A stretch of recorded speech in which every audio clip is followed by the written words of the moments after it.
¿Qué es la política de tierras en Colombia y qué es la ley de tierras? Reciban un cordial saludo. Nosotros somos Diego Alejandro Aguilar Vargas y Tatiana Alejandra Sotopanche. Somos estudiantes del programa Zootecnia de la Universidad Nacional de Colombia, participantes del curso de Política Agropecuaria dirigido por el docente Germán Augusto Pachón Gantiva. En esta ocasión les explicaremos un poco sobre la política de tierras en Colombia y más específicamente sobre la ley de tierras. Colombia es un país de Latinoamérica que cuenta con uno de los mayores índices de biodiversidad a nivel mundial. Su ubicación y conformación hidrogeográfica la han dotado de una gran diversidad de ecosistemas que varían desde zonas desérticas, pasando por llanuras y bosques tropicales, hasta los más fríos páramos y nevados que la identifican como un recurso turístico y cultural bastante llamativo. Sin embargo, gracias a estas condiciones ecosistémicas y geográficas, Colombia es un país que cuenta con un alto potencial para la explotación pecuaria.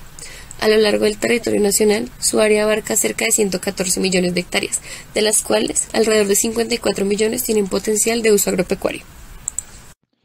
Bueno, lamentablemente, a pesar de ese gran potencial del que disponemos, la realidad es que todavía estamos muy lejos de aproximarnos a esa plétora potencial. Pues, ¿esto a qué se debe? Diversos factores y problemas sociales y políticos y económicos han acompañado nuestra historia a lo largo de los últimos siglos. Principalmente, pues tal vez el problema que ha tenido mayor efecto ha sido el de la tenencia de tierra y se puede entender como la concentración de extensas cantidades de territorio en pocas manos. Y puesto a que de ella es de que derivan muchos problemas que han marcado el epicentro de la problemática colombiana. En diferentes textos se han venido identificando las problemáticas que surgen como producto de la tenencia de tierras y sus repercusiones a nivel social, ambiental y económico. Por ejemplo, Malagón Castro hace referencia a la tenencia de tierras como el principal factor de incidencia en la problemática del uso del suelo y su degradación en Colombia. Por otro lado, Bejarano correlaciona el rendimiento productivo agropecuario con la clase de fincas categorizadas por tamaños, encontrando que la relación entre estas es inversamente proporcional, lo que ocasiona un impacto directo económico a nivel nacional. Finalmente, Telles cita a modo de crítica que en el país el problema de la tierra es antes que todo una cuestión política. ¿Por qué esto es un problema? En el foro Balance Nacional del Cumplimiento de la Agenda, adelantado a mediados del año 2000, se acusó el hecho de que el país no está encaminando sus modelos de desarrollo hacia aquellos que incluyan la sostenibilidad de recursos naturales.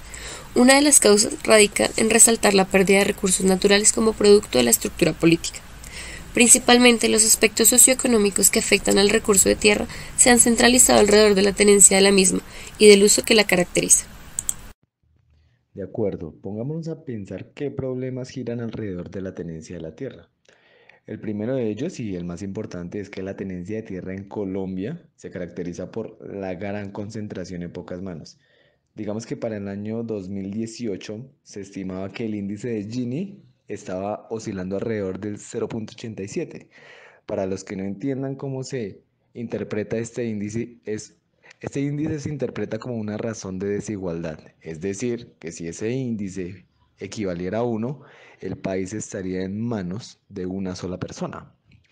Por ejemplo, para el año 2000, más o menos 4.300 terratenientes poseían alrededor de 10 millones de hectáreas, mientras que 760.000 minifundistas estaban repartidos en más o menos 250.000 hectáreas. Ya podemos identificar el grado de desigualdad.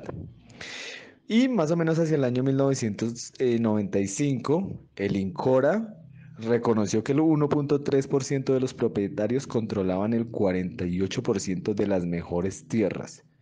Y si miramos, pues solo el 67% poseía el 5,2% de ellas.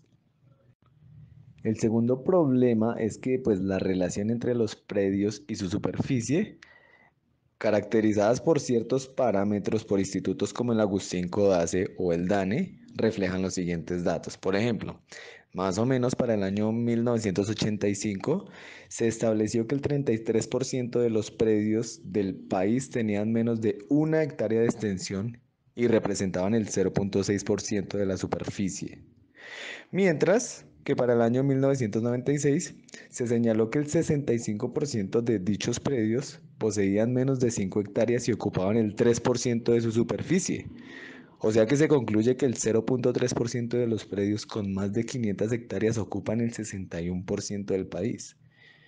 Por ejemplo, miremos que para el mismo año 1966 Se afirma que el 87% de las fincas tienen extensiones menores de 50 hectáreas y aún así representan el 27% de la superficie agrícola. Por otro lado, pues el 13% de las fincas con extensión entre 50 y 1.200 hectáreas concentran el 73% de la superficie agrícola en Colombia. Pues ya se puede detallar a sumo grado esa desigualdad tan grande que posee el país. Por ejemplo, si miramos el tercer problema, tenemos que la correlación entre los latifundios y la subutilización de la tierra versus los minifundios con su sobreutilización conducen a una degradación bastante grande a nivel técnico, tecnológico y profesional. ¿Y esto por qué? Porque las condiciones socioeconómicas no son propicias para la conservación del mismo recurso. Por ejemplo, en 1998, en un estudio realizado para un sistema de caracterización en Colombia, se concluye que en principio se obtendría una producción mucho más alta si se redistribuyera la tierra de modo tal que todas las fincas fueran del mismo tamaño. Ok, sería utópico pensar que la redistribución de tierras de algún modo ayudaría a arreglar la situación económica en cuanto a tierras en Colombia. El cuarto problema establece que el uso de la tierra como factor esencial de producción agropecuaria depende de quién la posea y del tamaño de las explotaciones. En otras palabras, en Colombia el latifundio versus el minifundio, pese a su polaridad, actúan como limitantes de la economía agraria. ¿Por qué? Porque estudios realizados por el ICA y por el DANE, más o menos hacia los años 1996, resumen que las tierras en uso agrícola representan más o menos el 5% del territorio disponible para producción, mientras que en pastos o las tierras dedicadas a ganadería representan más o menos un 35% de ese territorio nacional. Sin embargo, pues el 10.7% del país está fundamentalmente representado por pantanos, ciénagas, rastrojos, pajonales, páramos, nieves, etc. Ok, el quinto problema eh, se resume en la encuesta nacional agropecuaria realizada por el DAN en el 96, en donde se concluyó que en general Colombia es incoherente y genera conflictos de usos físicos y socioeconómicos que afectan negativamente a la población que aquí se encuentra. Se destaca que pues, la reforma agraria no ha sido efectiva y cuando intente integrar estos aspectos, desafortunadamente, el sector agropecuario en la actualidad no constituye una actividad marginal en cuanto a su desarrollo. Representa un 19% del Producto Bruto Interno y semeja actividades del pasado tanto en lo social como en lo económico, pues su repercusión es indudable en cuanto al manejo del recurso de la tierra y a los habitantes que en él moran. En Colombia, el problema de la tenencia de tierras ha estado presente desde los años de la conquista, desde que la corona asignó extensas propiedades de tierra a manos de los conquistadores, pasando por una redistribución de las mismas con fines de explotación tributaria, como lo fue el caso de la encomienda, formalizándose de manera propia con la generación de los latifundios a partir de las composiciones de los resguardos indígenas, refinándose con la consolidación de la hacienda como sistema económico-político bajo una figura autoritaria y paternalista, hasta finalmente establecerse como una estructura sociopolítica respaldada por el libre mercado moderno.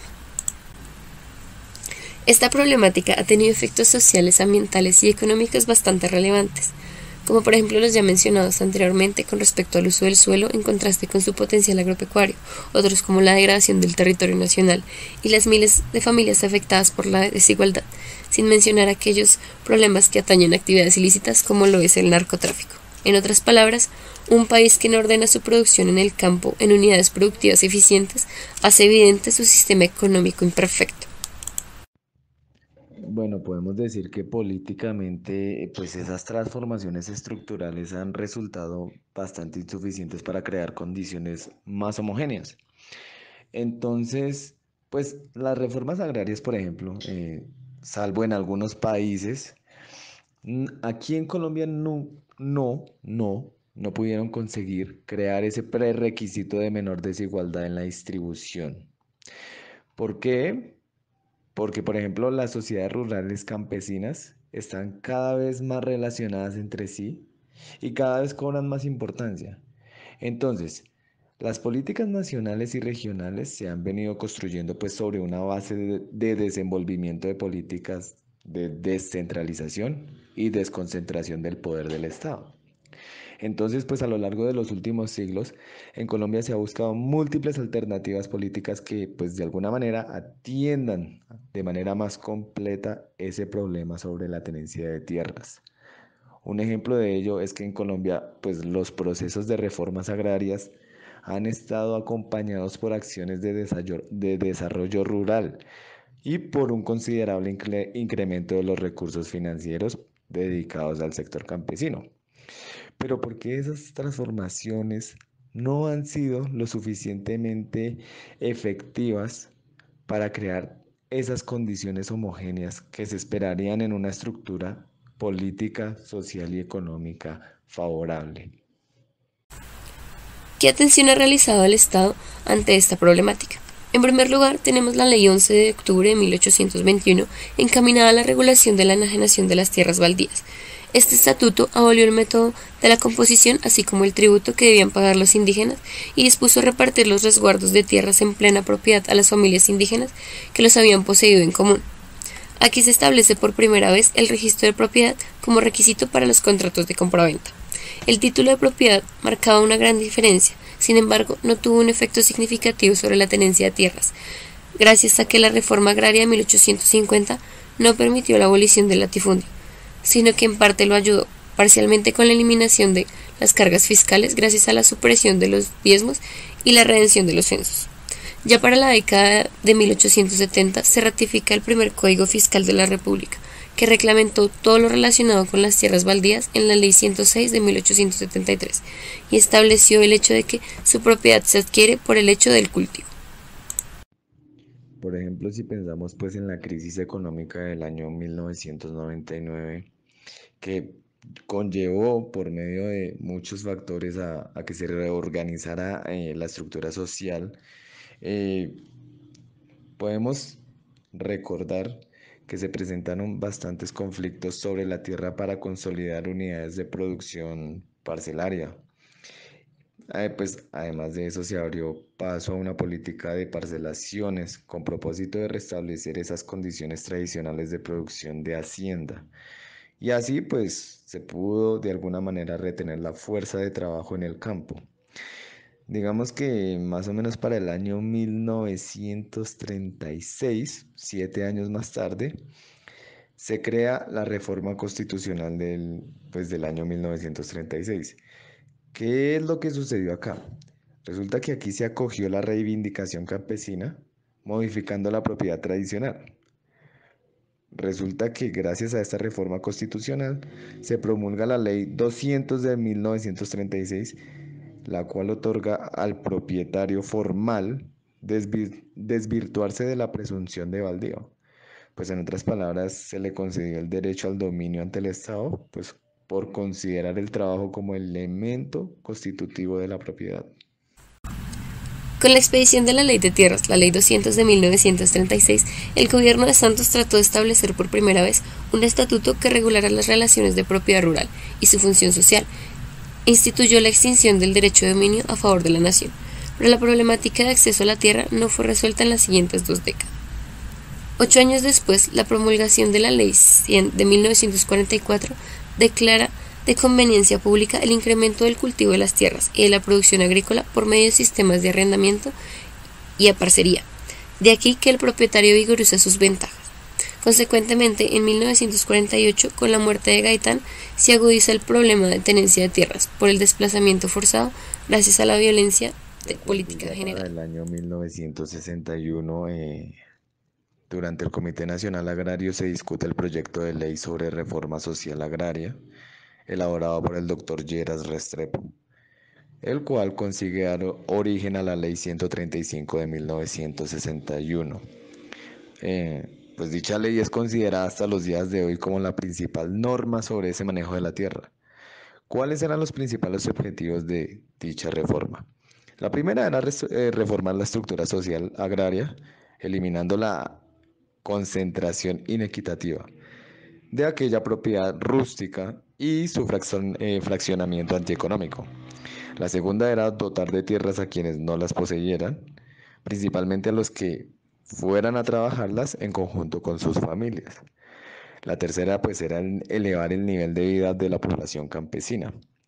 Mientras que la cuarta era aumentar el volumen de la producción y de la productividad agropecuaria del país por medio de la defensa de los recursos naturales.